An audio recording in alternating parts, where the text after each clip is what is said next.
चारधाम यात्रा का काउंटडाउन शुरू हो गया है। 30 मई से गंगोत्री और यमुनोत्री धाम के कपाट खुलने के साथ ही चारधाम यात्रा का आगाज हो जाएगा। लेकिन यात्रा शुरू होने से पहले ही विपक्ष सरकार पर हमलावर हो गया है। दरअसल केदारनाथ हेली सेवा के लिए बुकिंग खोलने के कुछ ही समय बाद 1 महीने की टिकट फुल हो गई, जिसके बाद जहां एक और विपक्ष सरकार पर हमलावर हो गया है, तो वहीं दूसरी ओर सामाजिक कार्यकर्ता त्रिभुवन चौहान ने भी इसको लेकर सवाल उठाए हैं। 8 अप्रैल को केदारनाथ धाम के लिए हेली सेवा टिकट बुकिंग के लिए वेबसाइट खोली गई। वेबसाइट खुलने के कुछ ही घंटों में मई महीने की पूरी टिकटें फुल हो गई। चंद मिनटों में ही 7,000 से अधिक टिकट बुक हो गए और फिर विंडो बंद हो गई, जिसके बाद से सवाल उठ रहे हैं कि ये बाबा केदार के प्रति लोगों की श्रद्धा है या फिर एजेंटों का कोई खेल। ये टिकट व्यक्तिगत रूप से लोगों ने बुक कराए या फिर एजेंटों ने कुछ गड़बड़ की। सामाजिक कार्यकर्ता त्रिभुवन चौहान का कहना है कि हेली टिकटों की कालाबाजारी हो रही है और इसकी जांच होनी चाहिए। ये जितना उत्सुकता भरा रखता है कि 30, 35, 40 मिनट में सभी टिकट बुक होगी, ऐसा है नहीं। ये हास्यास्पद और यकीनन बड़ा संवेदनशील मामला है। इस पर जांच होनी चाहिए कि किस तरह से ये कालाबाजारी हो रही है ऑनलाइन टिकट के माध्यम से। IRCTC के द्वारा बुक किए टिकट 40 मिनट के अंदर अगर पूरे महीने 1.5 महीने का स्लॉट पूरा हो जाता है तो ये बड़ा चौंका देने वाला सब्जेक्ट है। इसी तरह इन्होंने एक और चीज बोली कि 9 से 10 लाख लोगों ने रजिस्ट्रेशन कर दिए हैं धाम पे आने के लिए।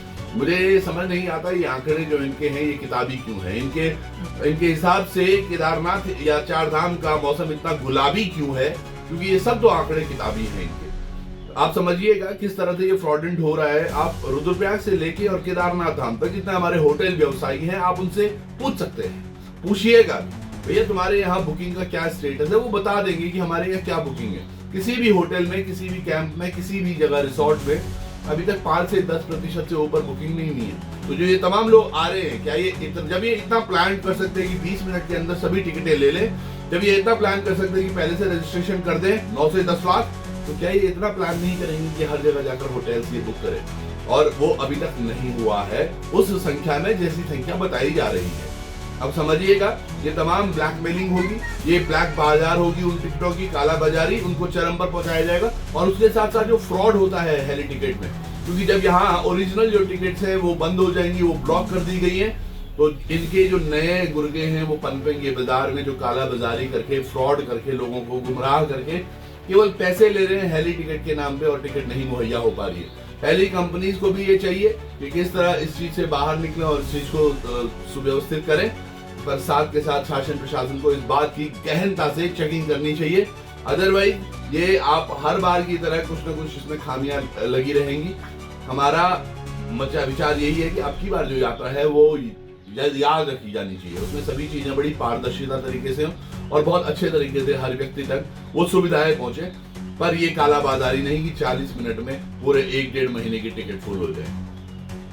आपको बता दें, मंगलवार को 12 बजे IRCTC ने अपनी वेबसाइट पर टिकट विंडो खोली। लोगों ने टिकट बुकिंग शुरू की, लेकिन केवल 40 मिनट बाद ही मई महीने के सभी स्लॉट फुल हो गए। इसको लेकर कांग्रेस भी अब सरकार पर हमलावर हो गई है।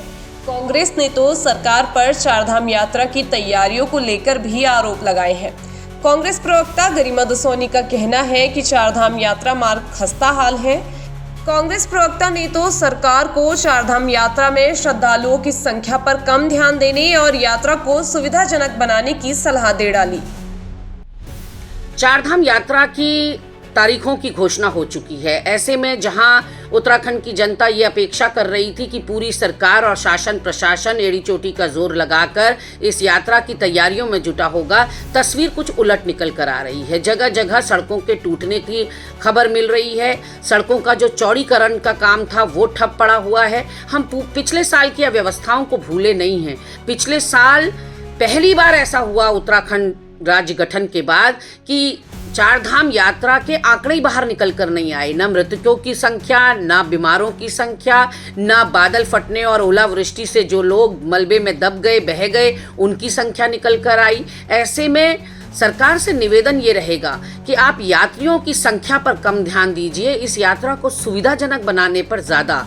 और तो और ये चारों जो हमारे धाम हैं ये उच्च हिमालयी क्षेत्र में स्थित हैं। ऐसे में इसको इवेंट मैनेजमेंट ना बनाकर कैसे हम एक स्वस्थ यात्रा, एक सुरक्षित यात्रा, एक सुगम यात्रा, एक सुविधाजनक यात्रा बना सकते हैं, उन सुव्यवस्थाओं को देखे जाने की ज़रूरत है। और तो और सार्वजनिक शौचालय न होने की वजह से जगह जगह गंदगी का ढेर लगा है और हमारी नदियों में वो मलबा, वो गंदगी शौचालय ना होने की वजह से बहाया जा रहा है। तो कहीं ना कहीं सरकार पूरी तरह से गंभीर नहीं दिखाई पड़ रही है, असंवेदनशील दिखाई पड़ रही है। और मैं कहना चाहती हूँ राज्य सरकार से कि जब 2 घंटे का रास्ता 8 घंटे में तय करना पड़ता है यात्रियों को, जाम की स्थिति लगती है, तो एक तो उनका समय बर्बाद होता है, दूसरा स्थानीय जनता के लिए जीवन नरक हो जाता है। और तो और चमोली की जनता हो, जिले की जनता या उत्तरकाशी की जनता हो, 4 धामों की यात्रा के लिए बेसब्री से इंतजार कर रहे होते हैं साल भर, क्योंकि उनकी आजीविका का साधन यही 4 धाम यात्रा है। और हमारे प्रदेश की भी रीढ़ अगर कोई है, यूएसपी अगर कोई है, तो वो ये 4 धाम यात्रा है। इसलिए इसके साथ छेड़खानी या इसके साथ कोताही कतई बर्दाश्त नहीं की जानी चाहिए। 4 धाम यात्रा शुरू होने में कुछ ही समय बाकी है। रजिस्ट्रेशन के आंकड़ों पर नजर डालें तो ये आंकड़ा 15 लाख के पार पहुंच गया है। सरकार यात्रा को सुविधाजनक बनाने की बात तो कह रही है, लेकिन इतनी ज्यादा संख्या में आ रहे श्रद्धालुओं के लिए हर व्यवस्था बना पाना सरकार के लिए बड़ी चुनौती है। ब्यूरो रिपोर्ट, शंखनाद इंडिया।